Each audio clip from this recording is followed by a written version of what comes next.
अस्सलाम वालेकुम। सुहेल ख़ान अपने यूट्यूब चैनल में आपसे मुखातिब है। नाज़रीन, आज सुप्रीम कोर्ट ऑफ पाकिस्तान ने पाकिस्तान तहरीक इंसाफ के रहनुमा फैसल वाडा का केस आज सुना। फैसल वाडा को 9 फरवरी को इलेक्शन कमीशन ऑफ पाकिस्तान ने ताहयात नाअहल कर दिया था। उनका आइन के आर्टिकल 62(1)F के तहत, क्योंकि उन्होंने इलेक्शन कमीशन के सामने 2018 में जब इलेक्शन हुए थे तो उन्होंने अपने कागजाती नामजदगी में एक झूठा एफिडेविट जमा कराया था, जिसकी बुनियाद पर उसको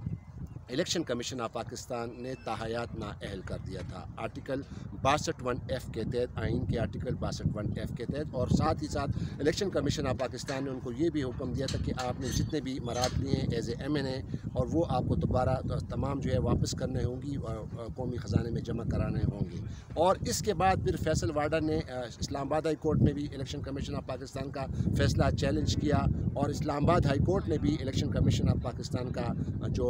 फ़ैसला था वो अपहोल्ड किया था, बरकरार रखा। लेकिन इलेक्शन कमीशन ऑफ पाकिस्तान को ये डायरेक्शन दी थी कि इस केस में इलेक्शन कमीशन ऑफ पाकिस्तान तहकीकात करे। ताहम फैसल वाडा ने फिर 18 फरवरी को सुप्रीम कोर्ट ऑफ पाकिस्तान में इलेक्शन कमीशन का फ़ैसला और इस्लामाबाद हाई कोर्ट का फ़ैसला चैलेंज किया था, और उन्होंने ये इस्तदा की थी कि जो इलेक्शन कमीशन ने जो उनको ताहयात नाअहल किया है उसको कलअदम करार दिया जाए। आज सुप्रीम कोर्ट ऑफ पाकिस्तान के 3 रुकनी बेंच, जिसको हेड कर रहे थे chief justice of Pakistan justice Umar Ata Bandial, और साथ में उनके साथ जजेस जो थे जस्टिस सज्जाद अली शाह और जस्टिस मोहम्मद अली मज़र, आज उन्होंने फैसल वाडा की पिटीशन पर समाअत की। और समाअत के दौरान उनके वकील बैरिस्टर वसीम सज्जाद ने दो अहम नुक्ते उठाए, और वो 2 अहम नुक्ते ये थे कि उन्होंने कहा था कि इलेक्शन कमीशन ऑफ पाकिस्तान ने फैसल वाडा को जो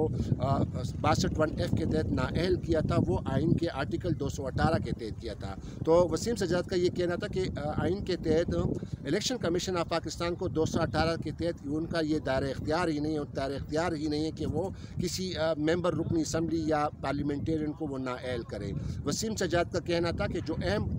आर्टिकल है आर्टिकल 225 आइन का, उसके तहत अगर इलेक्शन कमीशन के पास इस तरह का कोई इलेक्शन के हवाले से कोई डिस्प्यूट आ जाए तो वो फिर इलेक्शन ट्राइब्यूनल को वो रेफ़र किया जाता है, और इलेक्शन ट्राइब्यूनल फिर उसका फ़ैसला करते हैं। तो लिहाजा वसीम सज्जाद का ये कहना था कि इलेक्शन कमीशन ऑफ पाकिस्तान का ये फ़ैसला जो है ये आइन के ख़िलाफ़ है। अब सुप्रीम कोर्ट ऑफ पाकिस्तान ने पूरी समाअत की, और अब बाकायदा उन्होंने रिस्पोंडेंट को नोटिस जारी किए, अटॉर्नी जनरल को भी नोटिस जारी किया। और लेकिन इसके दौरान जो अहम नुकात उठाए गए थे वो क्या थे, ये हम आपके साथ शेयर करेंगे। मेरे दोस्त हैं टेरेंस जे सेगमनी, हम दोनों कोर्ट में मौजूद थे। Terrence, thank you very much for joining me. Terrence, ये जो वसीम सज्जाद ने, ये जो मैंने इंट्रो में कह दिया, ये वसीम सज्जाद ने फिर स्टे का वो कहा ना कि आप इसको स्टे करें। और दूसरी बात, जो अहम बात उन्होंने की थी कि चीफ जस्टिस उमर अता बंदयाल बार बार ये कह रहे थे कि आपके ये नुकात बड़े अच्छे हैं, इसको हम कंसिडर करेंगे, लेकिन उसके कंडक्ट का क्या होगा, what should be done away with this conduct, नहीं उसका जो कंडक्ट रहा है, तो ये कंडक्ट के हवाले से ये क्या आ रहा है, इसके बारे में बताएँ। देखिए, क्योंकि 25 जुलाई 2018 को जो है ना वो इलेक्शंस हुए थे नेशनल असम्बली के, जिसमें जो है ये फैसल वाडा जो है ना वो इलेक्ट हुए थे as a member of the National Assembly. अच्छा, उसके बाद जब ये इलेक्ट हुए हैं और उसके बाद फिर इनकी जो है लोगों ने वो चैलेंज कर दिए कि भाई क्योंकि ये ड्यूल नेशनल है, और नॉमिनेशन पेपर में इन्होंने ये बात अपनी जो है ना छुपाई है। अब फैसल वाडा ने जब इलेक्शन कमीशन में इसके केस की जब समाअत शुरू हुई, और जब वो तो इन्होंने वहाँ पर जो है ना कभी अपना वकील भेजा, और कभी जो है ना वो वकील जजमेंट मांगता रहा, फिर कभी वकील, जब ये सिलेक्शन कमीशन ज़्यादा मामले को प्रोसीड करने लगता था तो फिर ये इस्लामाबाद हाई कोर्ट चले गए थे। इस्लामाबाद हाई कोर्ट में इनका ये ख्याल था कि जो ना इस चीज़ मामला को जो ना वो जो इलेक्शन कमीशन इनके ख़िलाफ़ तहकीकात कर रहा है तो वो इसको रुकवा दी जाए। तो इस्लामाबाद हाई कोर्ट में जब मामला चला गया, इस्लामाबाद हाई कोर्ट में भी इन्होंने क्या किया कि इन्होंने जो है ना मामले को तकरीबन 3 साल से ज़्यादा का अर्सा है कि जो इलेक्शन कमीशन ऑफ पाकिस्तान और इस्लामाबाद हाई कोर्ट के में जो है ना इन्होंने मामले को लटकाया। इन्होंने इस चीज़ का नहीं जवाब दिया कि मेरे पास जो है वो ड्यूल नेशनैलिटी नहीं थी जब मैंने नॉमिनेशन पेपर जमा करवाए। इन्होंने क्या किया कि बजाय कि ये बात बताने के कि भाई मैंने ड्यूल नेशनैलिटी अपनी छोड़ दी है और सिर्फ पाकिस्तानी पासपोर्ट है, तो इन्होंने क्या हुआ कि जिस टाइम पे भी इलेक्शन कमीशन में कभी इनका केस लगता था तो इलेक्शन कमीशन में जो है इन्होंने वकील इतने सारे चेंज कर लिए। इसी तरह इस्लामाबाद हाई कोर्ट में जब ये मामला की बात हो रहा था केस, तो उन्होंने वहाँ पर जो है ना जाके जो है कभी इनका जूनियर वकील जाके कहता था कि जी वो आज वो जिन्होंने आर्ग्यू करना है वो मौजूद नहीं है, और कभी किसी ना किसी बहाने से जो है इन्होंने मामला को वो तवील देते रहे। और जब ये मामला आपको याद है कि अभी मार्च में जब इलेक्शन हुए तो उस वक्त जो है ये इन्होंने इलेक्शन कमीशन